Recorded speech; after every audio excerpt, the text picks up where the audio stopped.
కాళ్లలో నొప్పి, నరాల వాపు వంటి లక్షణాలతో బాధపడుతున్నారా? వెరికోస్ వెయిన్స్ లో అత్యాధునిక చికిత్స ఏవిస్ వాస్కులర్ సెంటర్. ఆషాఢ మాసం యొక్క విశిష్టత. సాధారణంగా ఆషాఢం అంటే ఆషాఢంలో అది చేయకూడదు, ఇది చేయకూడదు, ఇది చేయకూడదు, బోల్డని ఉన్నాయి. దాంతోపాటు అత్త కోడళ్ళు గడప దాటకూడదు, కొత్తగా పెళ్ళైన భార్య భర్తలు ఒక చోట ఉండకూడదు, అవును, గోరింటాకు పెట్టుకోవాలి, మునగాకు తప్పనిసరిగా తినాలి. అవునండి, ఆషాఢ ఆదివారాలు మునగాకు, అవిసి పువ్వులు కూడా తింటారు. అవిసి పువ్వుతోటి కూడా వంట చేసుకుంటారు. అవిసి నూనె వాడతారు బాగా. ఊళ్ళల్లో ఖచ్చితంగా ఆషాఢంలో మునగ తినాలి. ఓ ఇది తెలీదా నీకు? మునగాకు విషయం తెలియదండి. మేము ఆల్రెడీ తింటారని నాకు తెలుసు, విన్నా. 2 ట్రిప్లు 3 ట్రిప్లు తినేసాం మేము ఆల్రెడీ. మునగ బాగా తినాలి ఈ సీజన్ లో. సండే తినేస్తాను. ఆదివారాలు కనీసం అని చెప్తారు. ఏంటి రమ్మగారు చెప్తాం, అవన్నీ చాలా ఉన్నాయి వ్యవహారాలు. తప్పకుండా ముందు అసలు విశిష్టత మాట్లాడు. ఆషాఢము అంటే ఇదేం పెద్ద పవిత్ర మాసం కాదని ఒక భావన ఉంటుంది. శ్రావణం కోసం వెయిట్ చేస్తాం, మనకి పూజలు ఉన్నాయి కాబట్టి. నిజానికి మన పూజలకి ఆది ఆషాఢమే. ఆషాఢంలోనే తొలి ఏకాదశి వస్తుంది. అవునవును, తొలి ఏకాదశి అంటే తొలి ఏకాదశి, మొదటి ఏకాదశి అని చెప్తాం. కానీ అంటే వర్షాకాలంలో వచ్చేదే మొదటి ఏకాదశి, వర్షాకాలానికి ముందు వచ్చేది. అవునవును. ఈ రోజున విష్ణుమూర్తి పడుకుంటారు. దీంతో పాటుగా సూర్యుడు కర్క సంక్రమణం అంటారు, కర్కాటక రాశిలోకి మారతాడు ఈ నెలలోనే. మారాక ఇప్పటిదాకా జనవరి మకర సంక్రాంతి నుంచి ఉన్న ఉత్తరాయణ పుణ్యకాలం దక్షిణాయనంలోకి మారుతుంది. అంటే ఇప్పుడు ఉత్తరాయణము దక్షిణాయనం అంటే అయనము అంటే నడక, ప్రయాణము.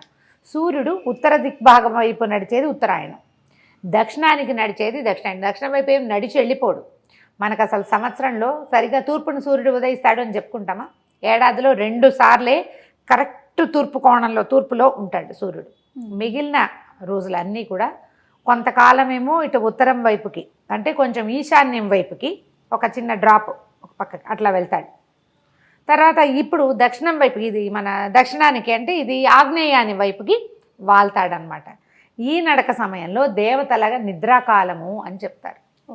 ఇప్పుడు వచ్చేటువంటి తొలి ఏకాదశి నాడు విష్ణుమూర్తి నిద్రిస్తారని 4 నెలల పాటు ఆయన పడుకుంటారు. ఈ 4 నెలలు పడుకుంటే ఏమవుతుంది? సూర్యుడు వేడి తగ్గుతుంది. ప్రజలకి, భూలోకంలో మానవులకి నిద్రా సమయాలు పెరుగుతాయి. రాత్రిళ్ళు పెద్దవయ్యి పగళ్ళు చిన్నవవుతాయి. అవునవును. సూర్యుడి వేడి తగ్గిపోతుంది. సమస్త జీవరాశులకి అనారోగ్యాలు వస్తాయి. అందుకని ఇప్పటి నుంచి ఇది ఉపాసనా కాలము అని చెప్తారు. ఇప్పుడు చూడు, ఈ నెల అట్లా తిరగంగానే మనకు తొలి ఏకాదశి ఉపవాసాలు ఉంటాం. ఇక్కడి నుంచి మొదలుపెట్టి శ్రావణంలో ఏవో మంగళవారాలు శుక్రవారాలు పూజలు చేస్తాం, సగం ఉపవాసాలు. భాద్రపదంలో ఏవో కొంచెం పూజలు మనం నవరాత్రులు చేసుకుంటాము. తర్వాత 15 రోజులు పితృపక్షాలు వస్తాయి. ఎవరి తండ్రి తిథి ఉంటే వాళ్ళంతా ఉపవాసాలు ఉండాలి. తర్వాత వచ్చే కార్తీకం ఫుల్ ఉపవాసాలే, ఫుల్ ఉపాసన కూడా.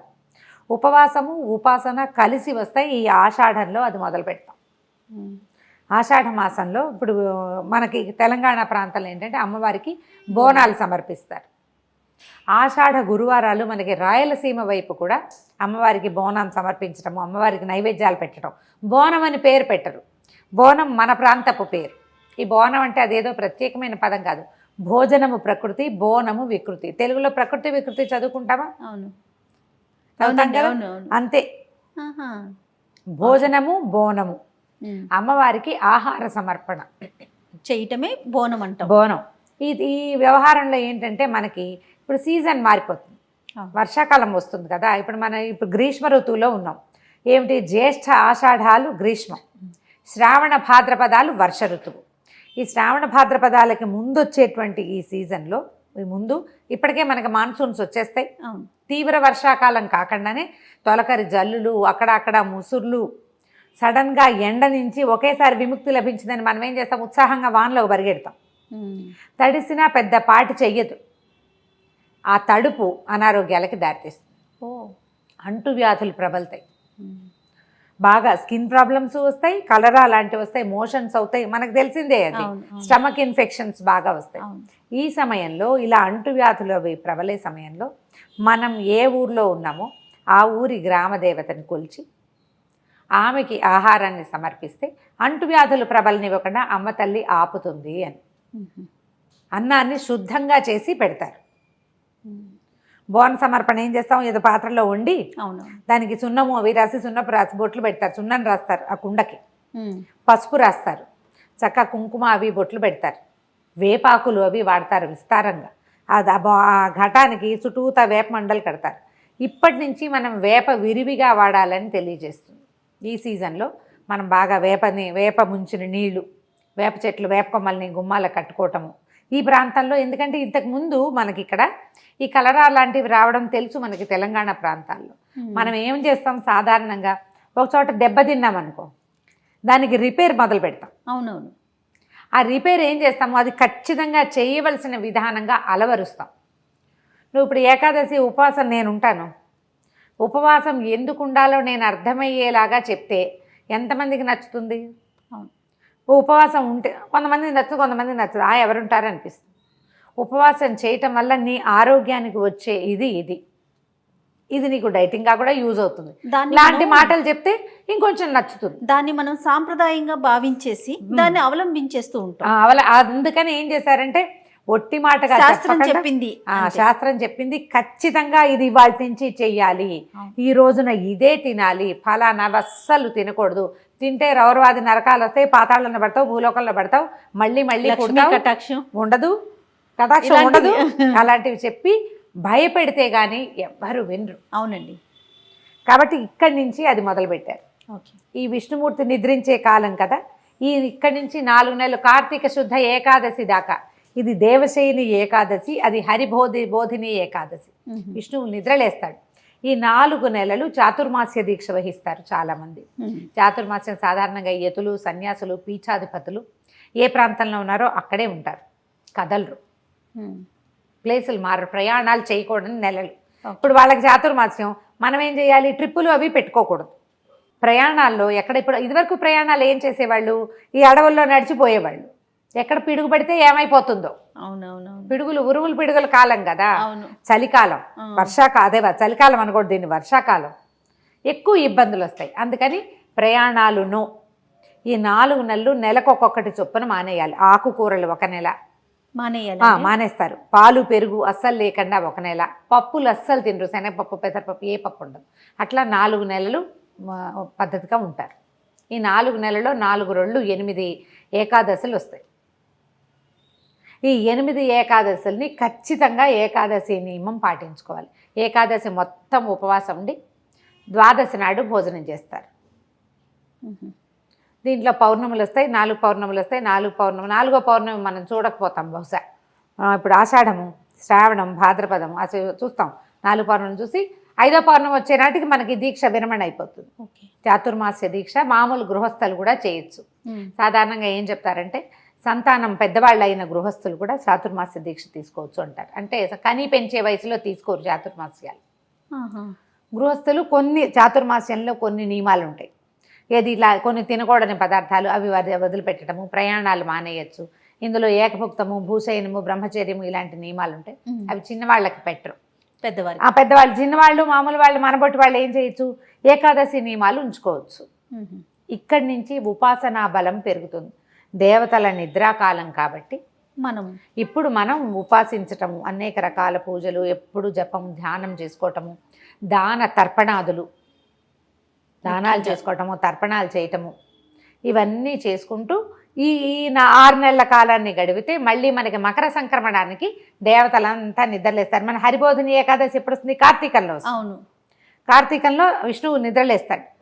మిగిలిన దేవతలందరూ కూడా కొంచెం ఇదిగా ఉంటారు. కార్తీకం తర్వాత మార్గశిరము చివరిలోకి సగపడయ్యేసరికల్లా మళ్ళీ మనకి ఇది వస్తుంది. మార్గశిరం అవ్వగానే ఉత్తరాయణ పుణ్యకాలం వచ్చేస్తుంది కదా, మనకి ఎప్పుడు వస్తుంది అది, జనవరి 14 వస్తుంది. జూలై 16 నుంచి జనవరి 14 దాకా దక్షిణాయనము. ఈ దక్షిణాయనంలో కొన్ని చెయ్యరు, సాధారణంగా ఉపనయనాలు చేయరు, పెళ్ళిళ్ళు అవి చేసుకుంటాం, దక్షిణాయనంలో యజ్ఞాలు చేయరు. అంటే గృహస్థులు చేయకూడదు. అంటే దేవతలు నిద్రావస్థలో ఉంటారు అనే కారణం అంటారు, అంతేనా? అంతే, దేవతలు నిద్రావస్థలో ఉంటారని చేయకూడదు అంటారు. అంటే ఇది ఇప్పుడు శాస్త్రం చెప్తుంది ఇట్లా, ఈ సమయం దీనికి కాదు. ఈ 6 నెలలు ఏంటంటే మనకి మనం బలపరుచుకోవాలన్నమాట. నువ్వు జపం చెయ్యి, నువ్వు తర్పణాలు విడువు, నువ్వు ఉపవాసం చెయ్యి, ఇలాంటి నియమాలు చెప్తారు. సాధారణంగా ఈ దక్షిణాయనంలో ఉపనయనాలు మాత్రం చేయరు, ఒడుగు చేస్తారు కదా, అవును. థ్రెడ్ సెరమనీస్ అస్సలు ఉండవు. ముహూర్తాలు ఉత్తరాయణం వచ్చాకే ఉంటాయి. సో దానికి నాంది ఈ ఆషాఢ మాసం. ఆషాఢ గురువారాలు అమ్మవారి అర్చన చాలా విశేషమైన ఫలితాన్ని ఇస్తుంది. ఆషాఢ గురువారాలు, ఆషాఢ ఆదివారాలు దుర్గని అర్చిస్తారు. ఆషాఢ గురువారాలేమో లక్ష్మీదేవిని, ఆషాఢ ఆదివారాలేమో దుర్గాదేవిని అర్చిస్తారు. సమీపంలో ఉన్న ఏ అమ్మవారి దేవాలయానికి అయినా వెళ్ళి నమస్కారం చేసుకొని మన శక్తి అనుసారం మన పద్ధతి ప్రకారం ఈ ఊళ్ళల్లో బోనాలు సమర్పిస్తారు. మన ఊళ్ళల్లో అమ్మవారికి పసుపు కుంకుమ ఇస్తాం, కొన్ని చోట్ల ఒడి బియ్యం పోస్తారు. మన పద్ధతి ప్రకారం అమ్మవారికి అప్పచెప్పుకోవటమే. దీని వల్ల ఏంటంటే మనకి గ్రామాల పరిసరాలు అవన్నీ కూడా శుభ్రపడతాయని, వేపాకులు అవి కలిపిన నీళ్లు, వేపాకులు ముంచి ఆ నీళ్లు వాకిళ్ళల్లో చల్లుకోవటం, వేపాకులు కట్టుకోవటం అలాంటివి చేస్తే ఇబ్బందులు తొలుగుతాయి అని చెప్తారు. బ్రీఫ్గా ఇది గోరింటాకు పెట్టుకోవాలి ఆషాఢంలో, మునగాకు తినాలి, లేదా అవిసె పువ్వులు అవి తినాలి. ఈ లెక్క పెట్టుకోవటం, ఈ నెల గడిపేయటం. మధ్యలో వచ్చే తొలి ఏకాదశి, గురు పౌర్ణమి వాటికి మళ్ళీ విడిగా చెప్తాం. తప్పకుండా రమ్మగారు. అయితే 4 నియమాలు పాటించాలన్నారు. కొన్ని ఆకుకూరలు వదిలేయాలి, కొన్ని పప్పు ధాన్యాలు, అలాగే ప్రయాణాలు అవి చెప్పారు కదా. అవి ఏ మాసాల్లో అది ఏమన్నా చెప్తారా? ఇంకొక టాపిక్ లో చేద్దామా? మళ్ళీ చెప్తాం. అయినా ఇదేంటంటే చాతుర్మాస దీక్ష అందరూ చేసేది కాదు, అందరికి అవసరం లేదు. ఇప్పుడు ఇవి ఎలా ఉన్నాయంటే జయ, ఇక్కడ ఒక మాట చెప్పాలి జయ. చెప్పండి. ఇలా ఏదైనా ర్యాండమ్ గా చెప్పామనుకో, చాలా మంది అదేదో వాళ్ళ మీదకే తీసేసుకుంటారు. ఆ ఇంట్లో ఉన్న వాళ్ళంతా ఇబ్బంది పడి వీళ్ళు ఎందుకు చెప్తారు ఇలాంటివి అంటారు. ఇవి కాంప్లికేటెడ్ చేసేసుకుంటారు కదా. మనకెందుకు చాతుర్మాస్యం? మనకు అవసరం లేని విషయం అంటే అవసరం లేదు. చాతుర్మాస్య దీక్ష ఉన్న వాడికి మనం చెప్పక్కర్లా, ర్యాండమ్ గా ఇది విషయం. దీక్ష తీసుకున్న వాళ్ళకి మాత్రమే ఈ విషయాలు, నార్మల్ పీపుల్ కి అక్కర్లేదు. కాదు, నార్మల్ పీపుల్ చేయగలిగేవి ఏంటంటే ఉపవాసము, మునగాకులు అవి తినడము, ఈ ఆషాఢంలో గోరింటాకు పెట్టుకోవటము, ఏదైనా ఒక దేవాలయానికి వెళ్ళటము. ఇక్కడి నుంచి వచ్చే ఈ 4 నెలల్లో వచ్చేటువంటి 4 రోజులు 8 ఏకాదశులైనా నియమంగా ఉండటము, ఇది మనం చేయగలుగుతాం. తప్పకుండా వాటిని ఇంకొక టాపిక్ కింద తీసుకుందాం. రైట్ అండి, నమస్తే. నమస్తే. సుమన్ టీవీలో మీ పర్సనల్ అండ్ బిజినెస్ ప్రమోషన్స్ కోసం కింది నెంబర్కి కాంటాక్ట్ చేయండి.